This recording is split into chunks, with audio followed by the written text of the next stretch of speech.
تو بات 100% ٹھیک ہے کہ اگر اللہ تعالیٰ کسی کو مال دے تو یہ اللہ کے لیے ہے، اس کو اللہ کے دین پہ خرچ کرنا چاہیے۔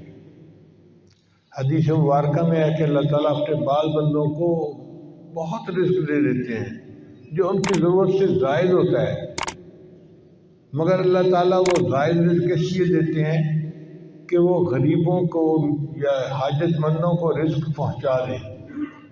اگر وہ رزق پہنچاتے رہتے ہیں اللہ ان کو دیتے رہتے ہیں، اور اگر وہ پہنچانے میں کمی کوتاہی کرتے ہیں تو اللہ دینا بھی بند کر دیتے ہیں۔ چنانچہ آپ مثالیں اپنی زندگی میں دیکھ سکتے ہیں۔ حضرت کام ایسا تھا کہ مٹی کو ہاتھ لگاتے تھے سونا بن جاتی تھی، ایسا حالات نے پلٹا کھایا ہے، اب تو سونے کو ہاتھ لگاتے ہیں مٹی بن جاتی ہے۔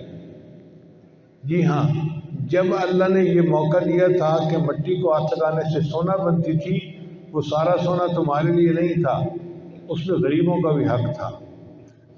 تم نے صدقات خیرات کو بلا دیا اور اس کو اپنے بینکوں میں جمع کروا دیا۔ میرے اب اتنے ملین ہو گئے، اب اتنے کروڑ ہو گئے، اب اتنے ہو گئے، اب اتنے ہو گئے۔ اللہ نے کہا کہ ڈاکیہ ڈاک نہیں پہنچا رہا، کسی اور کو ڈاکیہ متعین کر دو۔ یوں حالات انسان کے بدل جاتے ہیں، اور جو انسان اللہ کے بندوں تک ان کا حصہ پہنچاتا ہے اللہ اس کے رزق میں برکت ڈالتے ہیں۔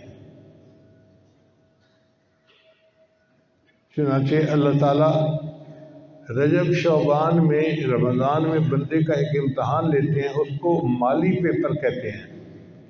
جیسے اسکولوں میں پیپر ہوتے ہیں نا، اے پیپر اور بی پیپر، دونوں انگلش کے پیپر ہوتے ہیں، اے پیپر اور بی پیپر۔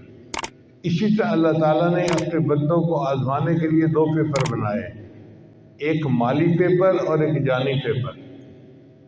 رجب اور شعبان میں اللہ مالی پیپر لیتے ہیں کہ میرے بندے میرے حکم پر تو مال کتنا قربان کرتا ہے، ہم دیکھتے ہیں تو زکوٰۃ ادا کرتا ہے یا نہیں کرتا، غریبوں کو خرچ کرتا ہے یا نہیں کرتا۔ اب کچھ لوگ اس میں پاس ہو جاتے ہیں اور کچھ لوگ فیل ہو جاتے ہیں۔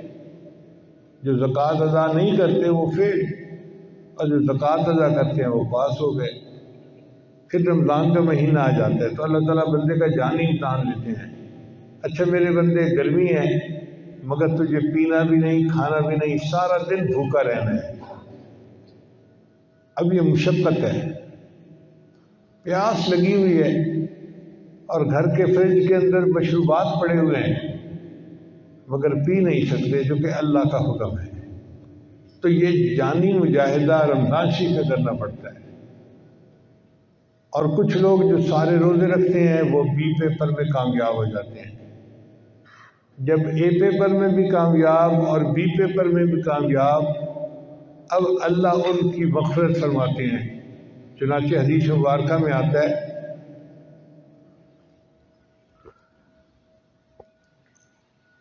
کہ مومن جب عید کی نماز پڑھنے کے لیے جاتے ہیں تو اللہ اپنے فرشتوں سے پوچھتے ہیں، میرے فرشتوں یہ میرے بندے کیوں اکٹھے ہیں؟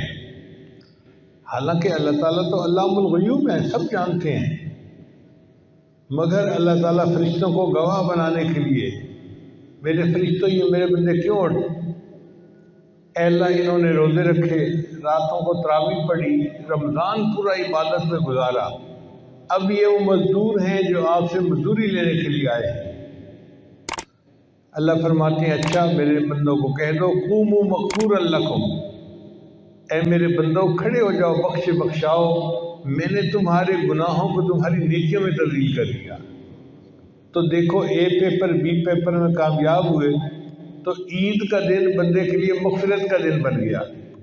اس لیے عید کی خوشی اس لیے نہیں ہوتی کہ ہم سیویاں کھائیں گے اور میٹھے کھائیں گے، عید کی خوشی اس لیے ہوتی ہے کہ گناہ دھل چکے ہوتے ہیں، بندے کا بوجھ ہٹ چکا ہوتا ہے، تو بندے کا دل خوش ہوتا ہے، الحمدللہ میں نے غسل کر لیا، روحانی طور پہ میرے سارے گناہ معاف ہو گئے۔